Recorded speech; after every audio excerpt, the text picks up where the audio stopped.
let us understand what cinema is all about. What's this whole magic of cinema all about? It's almost a very mystical experience, sometimes I feel. See, like all things in life, like life itself, it starts with a seed. And that I find very fascinating about cinema because an idea, a germ of a film is always going to be this little seed, this little idea that you have. This idea can be had by the director, it can be had by the screenplay writer, it can be the novelist who had it first, it could be just a composition, a symphony of music could itself be an idea for a film. So, but the seed is very important. Now, once you've got the seed of it, you feel in your bones that it can be made into a story, a film that lots of people will enjoy, will experience with it. Okay? So we take the seed and we go to a screenplay writer. That is assuming that the director and the screenplay writer are two different people, but sometimes the director and the screenplay writer also can be a combined job, or they could be co-writing something. So, okay, now we actually bring it to the table where there's paper and we start expanding this seed. Now, the seed expands into a tree almost. There are all these branches which start growing, which are your plots, subplots, characters take shape, dialogues are written. A kind of a visual treatment is indicated. Will it be shot in the day? Will it be shot in night? Will it be external? Will it be interior?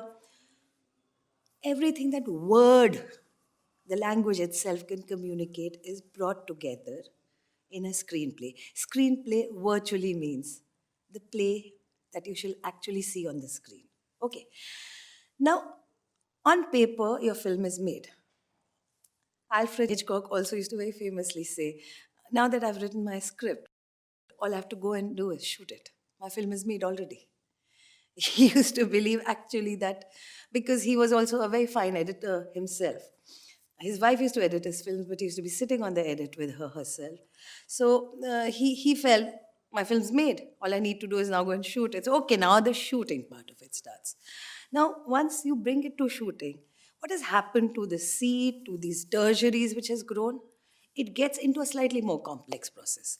One, a lot of people of different talents now start coming in. The actors come in.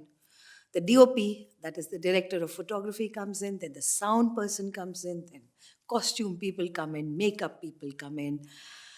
And the whole rigmarole of lights, equipment, generators. So suddenly you are working in this chaotic kind of a bazaar almost of loads of people all working like bees. They are running around in the hive, but to make the same honey. So they all are working to try to help the director achieve that vision. All right, because it's that idea which has grown into this. But when you are shooting a film, what's happening actually is you are seldom shooting in the order in which you wrote it. Okay, now how do we write it? We write it scene one happened this, then this happened, then this happened, then this happened. It's like how I tell you a story. Once upon a time, there was a girl. So my screenplay will start like that. But I will not shoot like that. In shooting, a lot of other elements also come to play, whether I'll get the location or not, whether I'm getting the correct weather or not, whether the actors are available or not. So you are shooting more or less haphazardly, you're shooting randomly. All right? And that randomness, that is why you are always going to be seeing things like a clap coming in where you say, scene number so and so, shot number so and so, take number so and so, so that you are identifying that in a film, let's say a film in a very very general sense will have 70 to 85, 90 scenes will compose a film. 90 scenes is a lot of thing. So you're breaking it further down. Now, one film is 90 scenes, one scene is so many shots. Each shot has so many takes. So just the material is now getting more and more humongous, and that seed which grew into this tree has now got so many complexities happening to it.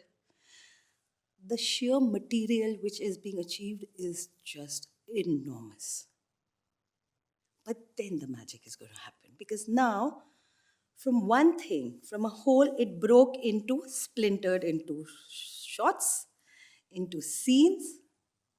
Now it's going to go to the editor, who's going to bring it again, unify it, join it, make that seed appear like a piece of music, like it's made at one time. So now all this material is going to arrive to the editor. He's going to be sitting like a hermit in his room, and this material will arrive. And with this material, he starts putting it back in the order it was intended in the screenplay. Okay? Because the screenplay becomes the guideline, and that numbering of the scenes becomes the guideline with which we shoot. All right? Now, so he arranges, he actually, we technically call it, he assembles this entire material in the order it was intended to be shot at. And once he's done that, he would now apply both his aesthetics, his craft, his skill, terrific amounts of patience, because there's terrific amounts of material, and different ways to edit one single scene. It's amazing. You give that same scene to 10 different editors, you'll have 10 different interpretations of the scene. So he will be cutting, recutting, and then he'll be finally arriving at that thing which he just feels is right for the film. So he will be applying a lot of these things to arrive at what he thinks or she thinks is the perfect cut for the film.